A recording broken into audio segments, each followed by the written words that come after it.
Delegasia mkoa wa Mbeya wameshika hapa na pale, wakaona waje wafanye tendo la huduma na kuona hitaji hapa wagonjwa kwa hiki kidogo ambacho mmeona tunatoa. Kwa hiyo sisi tunaona tukabizini kiwasaidie na kuwafaa kwa hizi siku 2-3 kabla hawajarudi nyumbani. Tukipata tena nafasi na tukijali watakuja kuwaona. Kwa tunaomba tupokee hiki kidogo. Mimi nayeongea ni kamanda wa polisi mkoa wa Mbeya kwa niaba ya askari wa kikosi hiki, lakini yupo mkuu wa kikosi hicho, anaweza kusema naye neno kwa jinsi ambavyo tumeweza kuorganize askari na kufanya. Asante sana. Kama tulikuja jana ya kuomba ruhusa mbali, sasa hivi jeshi la polisi liko kwenye maadhimisho ya miaka 20 polisi jamii. Ona wakati tutakwenda kuadhimisha, basi tuje tutoe kidogo kwa dada zetu na mama zetu ambao wanaendelea kupata huduma katika hospitali hii. Kwa hiyo kwa niaba ya askari wote wa kikosi cha Delegasia mkoa wa Mbeya, watu wasema hapana, twende kwenye zahanati yetu hapo ya karibu ya Rwanda, ambao tukashiriki kidogo kwa hiki kidogo tulichokuwa nacho. Naomba mpokee na kuzungumza na tutaendelea na kukuza kwa hizi.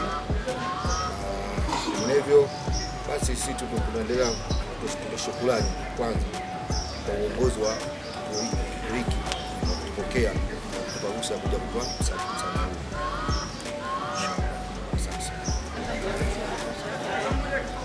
Kwa niaba ya mganga mkuu, napenda kuwashukuru jeshi la polisi kwa uhitaji wao na kuja kuwaona. Ni jambo jema na Mwenyezi Mungu awabariki sana, na mnakaribisha tena kwa siku nyingine. Msitoke kwenye kituo cha afya Rwanda kutusaidia kwa mambo tofauti.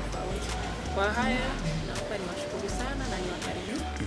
Kwa majina naitwa Debora Kasebwa, niko katika hospitali ya Mwanjerwa.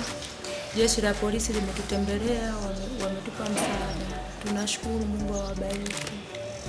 Kwa majina naitwa Witness Martin Kibelenge, nipo hospitali ya Rwanda Nzova Mwanjerwa. Tunashukuru jeshi la polisi limetutembelea, limetupa msaada. Asanteni na Mungu awabariki.